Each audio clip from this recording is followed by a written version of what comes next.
88절입니다. 여호와여, 주의 말씀대로 주의 종을 선대하셨나이다. 내가 주의 계명들을 믿었사오니 좋은 명철과 지식을 내게 가르치소서. 고난 당하기 전에는 내가 그릇 행하였더니 이제는 주의 말씀을 지키나이다. 주는 선하사 선을 행하시오니 주의 율례들로 나를 가르치소서. 교만한 자들이 거짓을 지어 나를 치려하였사오나 나는 전심으로 주의 법도들을 지키리이다. 그들의 마음은 살져서 기름덩이 같으나 나는 주의 법을 즐거워하나이다. 고난당한 것이 내게 유익이라. 이로 말미암아 내가 주의 율례들을 배우게 되었나이다. 주의 입의 법이 내게는 천천 금은보다 좋으니이다. 주의 손이 나를 만들고 세우셨사오니 내가 깨달아 주의 계명들을 배우게 하소서. 주를 경외하는 자들이 나를 보고 기뻐하는 것은 내가 주의 말씀을 바라는 까닭이니이다. 여호와여, 내가 알거니와 주의 심판은 의로우시고 주께서 나를 괴롭게 하심은 성실하심 때문이니이다. 구하오니 주의 종에게 하신 말씀대로 주의 인자하심이 나의 위안이 되게 하시며 주의 긍휼히 여기심이 내게 임하사 내가 살게 하소서. 주의 법은 나의 즐거움이니이다. 교만한 자들이 거짓으로 나를 엎드러뜨렸으니 그들이 수치를 당하게 하소서. 나는 주의 법도들을 작은 소리로 읊조리리이다. 주를 경외하는 자들이 내게 돌아오게 하소서. 그리하시면 그들이 주의 증거들을 알리리이다. 내 마음으로 주의 율례들에 완전하게 하사 내가 수치를 당하지 아니하게 하소서. 나의 영혼이 주의 구원을 사모하기에 피곤하오나 나는 주의 말씀을 바라나이다. 나의 말이 주께서 언제나 나를 안위하실까 하면서 내 눈이 주의 말씀을 바라기에 피곤하니이다. 내가 연기 속에 가죽 부대같이 되었으나 주의 율례들을 잊지 아니하나이다. 주의 종의 날이 얼마나 되나이까? 나를 핍박하는 자들을 주께서 언제나 심판하시리이까? 주의 법을 따르지 아니하는 교만한 자들이 나를 해하려고 웅덩이를 팠나이다. 주의 모든 계명들은 신실하니이다. 그들이 이유 없이 나를 핍박하오니 나를 도우소서. 그들이 나를 세상에서 거의 멸하였으나 나는 주의 법도들을 버리지 아니하였사오니 주의 인자심을 따라 나를 살아나게 하소서. 그리하시면 주의 입의 교훈들을 내가 지키리이다. 아멘. 1980년대까지만 하더라도 조선업의 최강국은 스웨덴이나 덴마크 같은 북유럽의 국가였습니다. 그런데 조선업의 패권이 한국이나 일본 등 이제 아시아로 넘어오게 되면서 스웨덴의 대표적인 도시였던 말메시는 경제 사정이 갑자기 나빠지게 되었습니다. 2002년에 말메 지역에 있던 코쿰스 조선소가 문을 닫게 되면서 코쿰스 크레인이라고 불렸던 초대형 크레인이 현대중공업의 단돈 1달러에 팔려서 해체가 될 때 말메 시민들은 눈물을 흘렸습니다. 스웨덴의 국영방송국은 그 장면을 장송곡하고 함께 내보내면서 그 유명한 말메의 눈물이라고 하는 제목으로 보도를 했습니다. 이때는 이 당시의 인구의 10%였던 2만 7천 명이 실업자가 되었습니다. 그런데 이 말메의 눈물은 이렇게 끝난 것이 아니었습니다. 스웨덴 정부는 그때부터 대규모 공공 투자를 통해서 실업자들을 흡수했고 노동자들의 삶부터 챙기기 시작했습니다. 그리고 조선업에 투자했던 그 재원들을 과감하게 신재생 에너지, 또 정보기술, 바이오 이런 신산업 분야에 집중 투자를 했습니다. 그래서 현재 이 도시에서 유명한 산업은 태양열, 풍력 이런 신재생 에너지가 이 도시의 주력 산업입니다. 말매를 상징했던 이 코쿰스, 이 크레인이 있었던 자리에는 2005년도에 터닝 토르소라고 하는 북유럽에서 가장 높은 고층 건물이 들어섰습니다. 북유럽에서 가장 창의적인 디자인이라고 칭송받는 이 터닝 토르소는 1층부터 90층까지 정확히 90도가 틀어져 있는데 이런 디자인뿐만이 아니라 최소의 탄소 배출량 그리고 최대의 효율적 에너지로 이름이 높아 있는 이름이 알려진 건물입니다. 그래서 이제 말매는 더 이상 말매의 눈물로 기억되는 도시가 아니라 말매의 터닝으로 더 유명해지고 있습니다. 친환경 에코시티 이 말매 도시에는 관광객들이 다시 몰려오기 시작했고 경제가 살아났고 말매 기쁨이 되살아났습니다. 미국 자동차 산업을 대표했던 디트로이트시는 미국 빅3 자동차가 무너지면서 그때 함께 도시 경제가 다 무너졌지만 스웨덴의 말메라고 한 도시는 똑같은 고통을 겪고도 다른 길을 걸어갔다는 것입니다.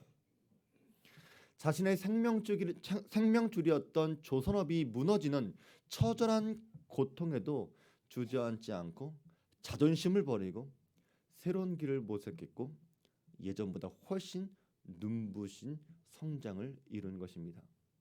그래서 우리가 고통을 지혜롭게 다룰 수 있다면 오늘의 눈물이 내일의 축복이 될 수도 있는 것입니다. 고통은 변장한 축복, 우리가 그렇게 이야기하죠. 포장지가 나쁜 선물처럼 보입니다. 포장지는 찢어지고 더러워졌지만 그 안에 내용물은 아주 좋은 선물이 들어있는 것처럼 고통 안에는 하나님의 아름다운 계획과 인도하심이 있습니다. 지금 여러분 중에 고통을 겪는 사람들이 있습니까? 또 여러분이 지금 고난을 당하고 있다면 그 고난의 이유들은 무엇입니까? 질병 때문입니까? 아니면 재정 때문입니까? 아니면 취업이나 진학이나 이런 진로에 대한 문제입니까? 이런 짐들은 우리를 괴롭게도 만들고 또 이런 짐들 때문에 이런 고난 때문에 우리의 신앙이 영향을 받을 수도 있습니다. 하지만 고난 안에는 분명히 하나님의 구원하심과 선하심과 인도가 반드시 들어있다는 것입니다. 우리는 고통 때문에 하나님을 멀리할 수도 있지만 고통 때문에 더 겸손해지고 우리의 욕심을 버리는 계기가 되는 것이고 나의 어리석음을 되풀이하지 않을 수도 있습니다. 또 우리는 한 치 앞도 내다볼 수 없는 미래를 지금부터 준비하는 지혜로운 사람들처럼 살아갈 수도 있다는 것입니다. 고통 때문에 하나님 앞에 돌아오는 사람도 있고 믿음이 성장할 수도 있습니다. 그래서 이런 사람들이 고난이 나에게 유익이 되었다고 말하는 사람들이고 우리가 아까 찬양했던 것처럼 주 안에 있는 나에게는 그 두려움이 변하여 내 기도가 되었고 전날의 한숨이 변하여 내 노래가 되는구나 이것을 깨닫게 되는 것입니다. 오늘 시편 기자도 우리에게 이런 이야기를 해줍니다. 고난 당한 것이 내게 유익이라 이로 말미암아 내가 주의 율례들을 배우게 되었나이다. 그래서 우리가 고난 당할 때에 이 고난이 빨리 지나기를 기도할 수 있지만 더 중요한 기도 제목은 고난 중에 있는 하나님의 메시지를 깨닫게 되는 것입니다. 슬픔에 빠져 있고 절망에만 빠져 있으면 그것은 고통의 교훈을 낭비하는 것입니다. 우리는 기왕 지나가야 하는 고통이라면 빨리 고통의 레슨을 받고 끝내야지 교훈도 얻지 못한 채 이 시험에 붙들려 있으면 고통은 고통대로 겪고 생고생만 하는 시간이 더 길어질 것입니다. 하지만 고난을 그냥 빨리 지나치기에는 이 고난 중에 있는 하나님의 축복이 너무나 가치가 있기 때문에 우리가 고난 자체만 생각하는 것이 아니라 고난 뒤에 있을 하나님의 축복까지도 생각할 수 있는 우리 성도들 되시길 바랍니다.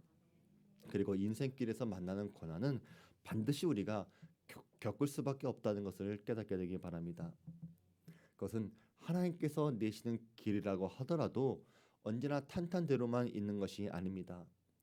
세상의 어떤 아름다운 길도 직진만 하지 않습니다.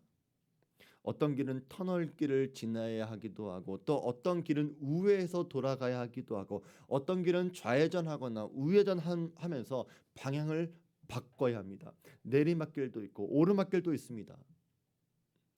그래서 고통의 시간은 하나님의 잘못된 길을 걸어갔기 때문에 오는 결과가 아니라 길의 성격, 인생의 성격이 바뀌거나 인생의 방향 전환을 위한 사인을 주기 위해서 고난이 찾아오기도 하는 것입니다. 그래서 고난은 이것이 끝이 아니라 지나가는 과정입니다. 우리가 시편 23편에서 이렇게 이야기합니다. 내가 사망의 음침한 골짜기로 다닐지라도 해를 두려워하지 않을 것은 주께서 나와 함께 하심이라. 주의 지팡이와 막대기가 나를 안위하시나이다. 여기서 내가 사망의 음침한 골짜기를 다닌다고 할 때 우리가 고통, 고난의 길을 골짜기를 헤맨다 그 말이 아닙니다. 여기서의 골짜기를 다닌다라고 할 때는 영어 성경을 보면 walk through라고 되어 있습니다. 그러니까 사망의 음침한 골짜기를 걸어서 통과한다라고 하는 말이에요. 그러니까 지금 괴롭고 힘들어도 이 시간은 영원한 시간이 아니라 지나가는 시간이지 절대로 고통의 미로 속에 갇혀 있는 것이 아니라는 것을 여러분 스스로가 확신할 수 있게 되길 바랍니다. 그런데 마귀는 이 고통이 영원할 것처럼 여러분 마음속에 생각을 집어넣어 줄 것입니다. 그래서 여러분들은 하나님이 여러분의 선한 목자가 되어 주심을 잊어버리면 안 됩니다. 마귀한테 속아 넘어가면 안 됩니다. 여러분들은 반드시 광야를 지나서 약속의 땅으로 들어가게 될 것입니다. 우리한테 그럴 만한 능력이 있는 것이 아니라 하나님이 여러분을 인도하기 때문에 그렇습니다. 여러분이 주님의 손을 꼭 잡고 있으면 우리는 흔들리지 않고 두려워하지 않고 고난의 길을 지나갈 수 있습니다. 그런데 우리가 경험하는 고통 중에서 뭐 질병에서 오는 고난이 있고 경제적인 어려움에서 오는 고난이 있고 뭐 나이가 들어서 오는 고난도 있고 여러 가지 고난이 있겠지만 사람 때문에 사람이 주는 아픔도 굉장히 큰 아픔이 되겠죠. 시편 기자도 사람 때문에 아파했습니다. 그들이 나를 세상에서 거의 멸하였으나 나는 주의 법도들을 버리지 아니하였사오니. 시편 기자도 다른 삶 때문에 죽을 뻔한 순간이 너무나 많았다는 것입니다. 그런데 그때마다 하나님의 말씀을 버리지 않았습니다.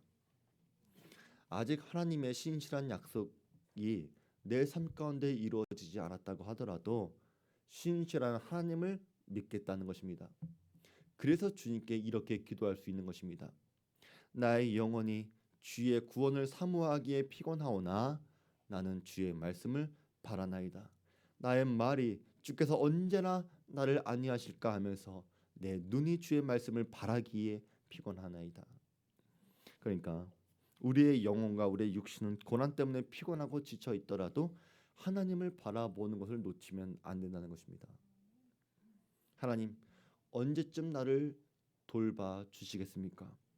나의 영혼은 이미 지쳐 있고 피곤하지만 그럼에도 나는 주의 말씀을 바라고 있습니다. 이렇게 기도해야 합니다. 그래서 시편 119편은 우리가 흔히 말씀에 대한 시로 알려져 있지만 사실은 그 속에는 고난 중에 드리는 기도가 바로 시편 119편입니다. 여러분이 고통과 고난을 견디려면 기도밖에 없습니다. 말씀을 알고 듣는 것에서 그치는 것이 아니라 여러분들이 기도줄을 붙잡고 있어야지 떨어지지 않습니다. 우리가 기도줄을 붙잡을 때는 땅을 쳐다보는 것이 아닙니다. 하나님을 바라봐야 합니다. 문제를 붙드는 것이 아니라 하나님을 바라보는 것, 그것이 기도하는 것이고 그렇게 하고 있을 때 우리가 흔들리지 않는 것입니다. 하지만 여러분들이 고통, 고난의 길을 걸어갈 때 주의해야 할 것이 있습니다. 바로 여러분들이 시험에 들지 않기를 기도하셔야 합니다. 주기도문에서도 우리가 시험에 들게 하지 마시고라고 다만 악에서 구하옵소서라고 기도했던 것처럼 여러분이 사망의 음침한 골짜기를 지날 때에 악을 두려워해서는 안 됩니다. 시편 23편 4절에 해를 두려워하지 않는다라고 이야기하는데 이 해를 두려워하지 않는다가 무슨 말이냐면 영어 성경에 보면 evil, 그러니까 악을 두려워하지 않는다 이런 이야기입니다. 우리가 고통, 고난의 길을 걸어갈 때 제일 무서운 것은 고통 그 자체가 아닙니다. 마귀가 이 고난을 틈타서 활동한 것, 그것이 진짜 무서운 것입니다. 여러분이 겪는 고난을 지나치게 부풀리고 과장하고 또 마음의 분노와 상처와 또 낙심과 좌절과 실망을 여러분 안에 집어넣어 줄 것입니다. 사람들을 미워하게 만들고 오해하게 만들고 죽고 싶다는 생각을 넣을 수도 있습니다. 우리의 입술에서는 사납고 폭력적인 말들이 나올 것이고 놀랄 정도로 과격하고 어리석은 결정을 하게도 만듭니다. 하지만 이것은 여러분들의 정상적인 상태가 아닙니다. 고통 때문에, 고난 때문에 여러분이 마귀한테 틈을 주었기 때문에 여러분이 그런 마음과 생각을 갖게 되는 것이지 원래 여러분들의 모습과 성격은 아니란 것을 스스로가 깨닫게 되기 바랍니다. 그리고 여러분들이 시간이 지난 다음에 또 고난, 고통의 시간이 지난 다음에 여러분들이 그런 어리석은 결정과 행동을 한 것을 후회할지도 모릅니다. 술 마신 사람들이 술 취해서 벌인 일 때문에 사고를 친 다음에 술 깬 다음에 후회하게 되는 것처럼 여러분이 고통 중에 고난 중에 있을 때 마귀가 준 생각 때문에 우리가 안 좋은 일을 결정한 그 부분에 대해서 실수하지 않으려면 여러분의 성령 충만한 모습을 늘 유지하셔야 합니다. 그래서 지금 우리 가운데 누군가가 고난의 골짜기를 지나가고 있다면 여러분 스스로는 실수하고 넘어지고 시험에 들지 않도록 깨어있도록 기도하시길 바라고, 또 우리 형제 자매 중에 그런 일을 하고 있다면 여러분들이 믿음의 권면을 통해서 그 사람들을 굳건하게 붙들어 주시는 역할을 하게 되기를 주의 이름으로 부탁을 드립니다. 예수님의 십자가를 붙들게 하시고 고통을 재앙으로 바꾸지 마시고 영적인 분별력을 갖게 해달라고 권면하시기 바랍니다. 그리고 용기 내게 해달라고 해야 합니다. 가진 것을 잃어버리고 믿었던 사람한테 배신당하고 죽고 싶은 마음이 들더라도 힘을 내야 된다고, 지금이 끝이 아닐 거라고 여러분 계속해서 말씀해 주시길 바랍니다. 고난이 변장한 축복이라고 하는 말은 우리가 남들한테는 그런 위로의 말을 해줄 수 있는데 내가 고통당할 때는 그 축복처럼 보이지 않습니다. 그러면 대체 고난이 왜 무엇이기에 변장한 축복이라고 말하는지 여러분이 그것을 알아야 합니다. 먼저 고통은 하나님의 뺄셈이 있습니다. 하나님은 우리가 고난을 통해서 우리가 잘못 살았던 우리의 옛 사람의 죄를 회개하게 만드는 거룩한 뺄셈을 주시기 위해서 고난을 허락해 주십니다. 시편 119편 67절에 있는 말씀 보니까 고난 당하기 전에는 내가 그릇 행하였더니 이제는 주의 말씀을 지키나이다, 이렇게 이야기합니다.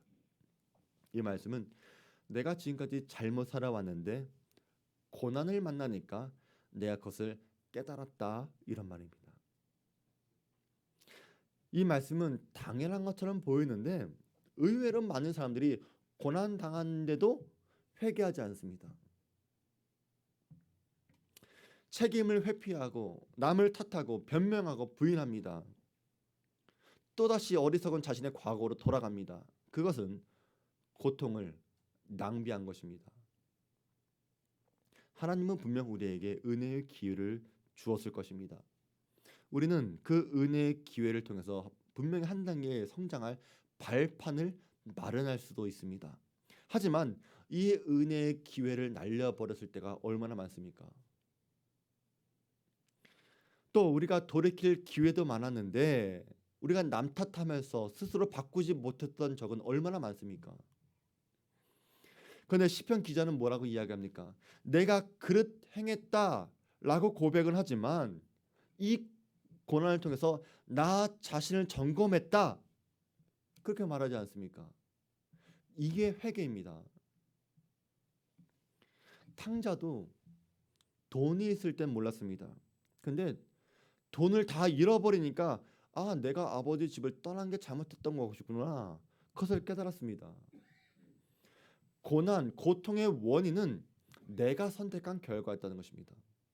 그래서 이걸 회복하려면 내가 바뀌어야 합니다. 내가 아버지 집으로 돌아가는 것이 해결 방법입니다. 하나님께서 우리에게 고통, 고난을 주시는 이유가 바로 여기에 있는 것입니다. 여러분이 정상적으로 내버려 두면 여러분은 절대로 돌이킬 수 없는 사람들이기 때문에 하나님께서 여러분 인생에 큰 충격을 주십니다. 아픔을 주시고 질병을 주시고. 하지만 때로는 여러분이 욱하는 그 성격을 바꾸시기 위해서, 때로는 남 이야기, 남 험담하는 여러분의 잘못된 말 습관을 깨트리기 위해서, 혹은 여러분의 사치, 여러분의 허영, 이것을 꺾기 위해서, 또 나 중심적인 사고방식을, 그런 삶을 깨트리기 위해서 하나님은 여러분에게 고통을 주시는 것입니다.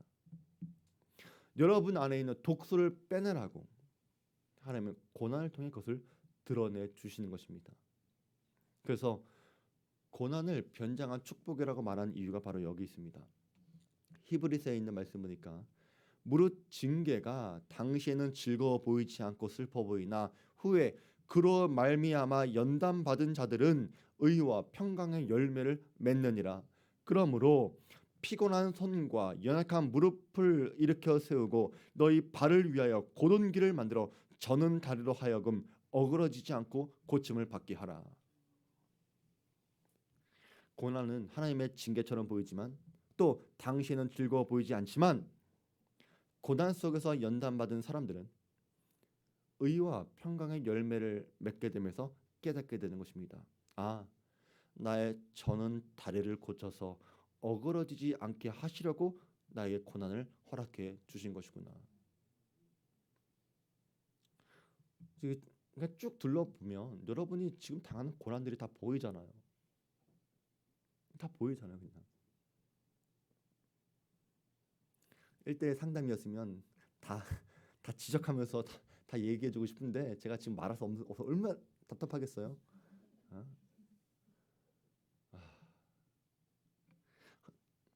여러분들이 정말 잘 깨달아야 돼요. 정말 잘 깨달아야 돼요. 우리 사랑하는 성도들이 여러분 고통 고난을 당할 때 내가 무엇을 버려야 될지 좀 깊게 생각해 보시기 바랍니다. 이것이 하나님의 길을 걸어갈 때에 주시는 고난의 이유라는 것입니다. 또 고난이 변장한 축복이 될 수 있는 것은 하나님께서 우리한테 지혜를 더하게 해주시려고 고난을 주시기도 합니다. 고난은 우리 인간을 좌절하게도 만들지만 반대로 고난은 우리 인간을 각성하게도 만듭니다. 고통과 고난이 찾아오면 우리는 익숙한 것을 이제 버려야 되고 내가 무엇을 해야 될지 깨닫는 경우가 있다는 것입니다. 갑자기 암에 걸린 사람이 암에 걸릴 수밖에 없는 내 생활 습관을 버리려고 할 것이고 반대로 나에게 유익한 어떤 선한 건강한 일을 하게 될 것입니다. 다시 규칙적인 행동을 할 것이고 내가 건강을 생각해서 내가 운동을 다시 시작할 수도 있습니다. 또 내가 하나님으로부터 멀어졌다 이것을 내가 깨닫고 내가 다시 살기 위해서 내가 다시 하나님께 돌아오는 그런 일들도 있다는 것입니다. 그래서 고난은 우리한테 새로운 동기부여를 해주시기 위해서 하나님께서 우리에게 고난을 허락해 주신 것이고 이것은 하나님의 거룩한 덧셈이라고도 이야기할 수 있는 것입니다. 아까 말했던 스웨덴의 말메라고 하는 그 도시는 조선업을 뺐지만 에코 도시라고 하는 새로운 가치를 더했습니다. 고통을 축복으로 바꾼 것입니다. 돈 때문에 어려움 당한 사람들은 어떻게 되겠어요? 돈을 함부로 생각하지 않게 되겠죠. 돈을 신중하고 지혜롭게 사용하겠죠. 또 사람한테 상처받은 사람들은 단지 사람을 멀리한다 그것은 빼기가 되는 것이지만 시편 1편에 있는 말씀처럼 내가 악인들, 내가 죄인들, 오만한 자들로부터 내가 거리를 둬야 되겠구나 이렇게 깨닫는 사람은 복이 되는 덧셈의 사람이 되는 것입니다. 작은 고통으로 내가 예방 주사를 맞았기 때문에 더 큰 사고를 막을 수도 있는 것입니다. 인디안 속담 중에 속삭이는 소리에 주목하라. 그러면 나중에 비명 소리를 듣지 않게 된다. 이런 속담이 있어요. 그러니까 여러분이 고통의 때에 하나님의 음성을 듣고 지혜를 배우시기 바랍니다. 시편 기자도 우리한테 이런 이야기를 해줍니다. 내가 주의 계명들을 믿었사오니 좋은 명철과 지식을 내게 가르치소서. 우리 성도들도 현재의 고난을 극복하는 지혜를 배울 뿐만이 아니라 더 큰 재앙을 막는 지혜도 배우시기 바랍니다. 또 고난은 우리만을 위한 고통이 아닐 수도 있습니다. 여러분이 겪는 고난은 다른 누군가를 격려하기 위한 도구로서 쓰임 받을 수도 있다는 것입니다. 주를 경외하는 자들이 나를 보고 기뻐하는 것은 내가 주의 말씀을 바라는 까닭이니이다. 그러니까 우리가 고난 중에 있을 때 여러분들이 믿음을 잘 지키는 모습을 보여주면 하나님을 사랑하는 사람들은 여러분들의 모습을 보고서 위로를 얻고 기뻐할 수도 있게 된다는 말입니다. 그렇게 우리는 고난을 아름답게 대해야 하는 것입니다. 조니 에릭슨 타다라고 하는 여성 작가가 있는데 이분은 승마, 테니스, 등산, 수영을 좋아하는 활달한 10대 소녀였습니다. 그러다가 다이빙을 잘못하는 바람에 목뼈가 부러지고 말았어요. 그래서 17살이라고 하는 꽃다운 나이에 이 작가분은 어깨 아래로 움직일 수 없는 사지마비 장애인이 되었고 재활하는 2년 동안 내내 하나님에 대한 불신과 원망과 분노와 극심한 우울증과 자살 충동에 시달리게 됐습니다. 그러다가 하나님의 은혜 가운데 이 시련을 다 이겨내고 그 다음에는 나중에 입에 붓을 물고 그림을 그리는 구족 작가가 되었습니다. 그리고 이분은 이 그림을 그릴 때에 자기 이름을 사인하면서 PTL이라고 하는 글씨를 적었는데 Praise the Lord 이런 뜻이에요. 주님을 찬양하라. 이것을 자기 이름 옆에 사인처럼 적었어요.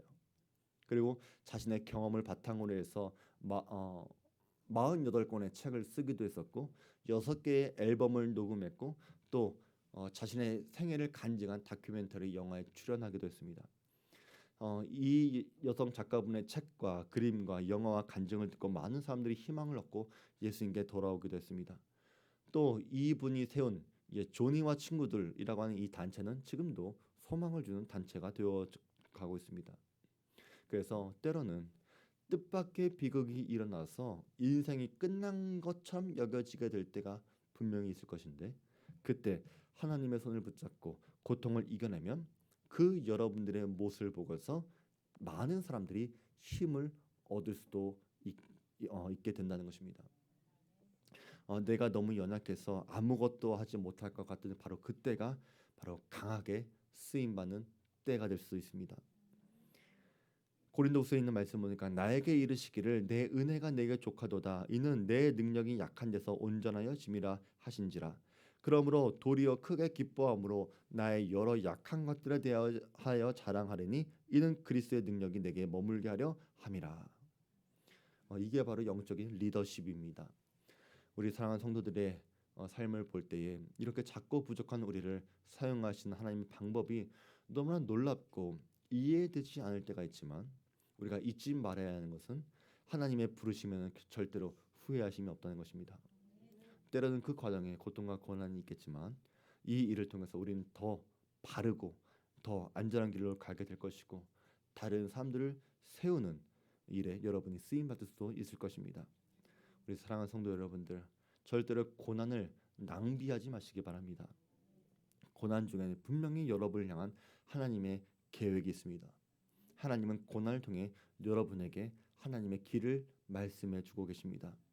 이 고난이 나의 어리석음, 또 나의 게으름, 욕심에서 오는 고난이었다면 하나님은 이 고난을 통해서 여러분이 무엇을 버려야 할지, 무엇을 내려놓는 것이 여러분에게 유익할 것인지를 말씀해 주실 것이고, 또 나로부터 시작된 고난이 아니라면 우리가 그때 지혜로운 행동을 할 때 누군가에게 여러분들의 그 지혜로운 그 믿음과 행동을 보고서 하나님을 더욱더 신뢰하게 될 것입니다. 또 고난 중에도 늘 변함없이 먼저 그의 나라와 그의 의를 구하시기 바랍니다. 그러면 하나님의 덧셈의 공식대로 여러분에게 모든 것을 더해 주실 것입니다. 이것이 여러분을 향한 하나님의 약속이고 하나님은 그 약속을 신실하게 지켜 주실 것입니다. 우리 말씀